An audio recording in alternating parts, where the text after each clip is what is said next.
বাংলাদেশের দক্ষিণ পশ্চিম উপকূলীয় এলাকায় অবস্থানরত সুস্পষ্ট লঘুচাপটি ঘনীভূত হয়ে স্থল নিম্নচাপে পরিণত হয়েছে বলে জানিয়েছে আবহাওয়া অধিদপ্তর।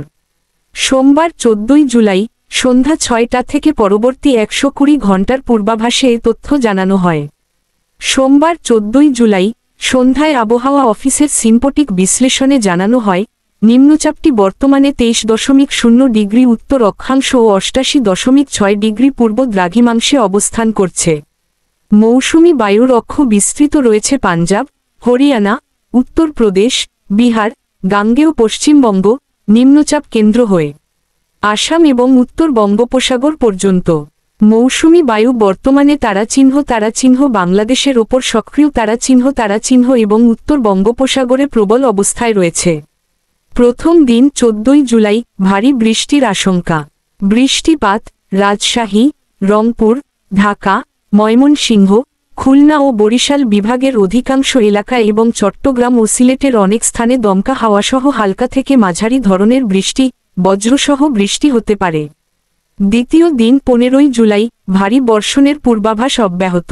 রংপুর, রাজশাহী, ময়মনসিংহ ও সিলেট বিভাগে অধিকাংশ জায়গা এবং অন্যান্য বিভাগে অনেক স্থানে বৃষ্টিপাত হতে পারে। মাঝারি থেকে অতি ভারী বর্ষণের আশঙ্কা থাকবে। তাপমাত্রা প্রায় অপরিবর্তিত থাকতে পারে। তৃতীয় দিন 16 জুলাই কিছু কিছু এলাকায় ভারী বৃষ্টি। রংপুর, রাজশাহী ও সিলেট বিভাগের অনেক জায়গা এবং অন্যান্য বিভাগে কিছু কিছু জায়গায় হালকা থেকে মাঝারি ধরনের বৃষ্টি হতে পারে। সারা দেশে তাপমাত্রা সামান্য বাড়তে পারে। চতুর্থ দিন 17 জুলাই ঢাকাসহ বিভিন্ন এলাকায় বৃষ্টিপাত অব্যাহত।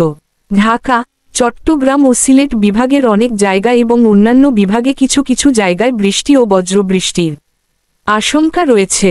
কোথাও কোথাও ভারী বর্ষণ হতে পারে। তাপমাত্রা সামান্য বৃদ্ধি পেতে পারে। পঞ্চম দিন 18 জুলাই বৃষ্টি থাকবে সিলেট ও চট্টগ্রাম বিভাগে বেশি। সিলেট, রংপুর, ঢাকা, ময়মনসিংহ ও চট্টগ্রাম বিভাগের কিছু কিছু জায়গায় বৃষ্টি হতে পারে। এছাড়া রাজশাহী, খুলনা ও বরিশাল বিভাগে 2-1 জায়গায় বৃষ্টির সম্ভাবনা রয়েছে। তাপমাত্রা সামান্য বাড়তে পারে। বর্ধিত 5 দিনের পূর্বাভাস। পরবর্তী 5 দিনের আবহাওয়ায় সামান্য পরিবর্তন আসতে পারে বলে জানানো হয়েছে।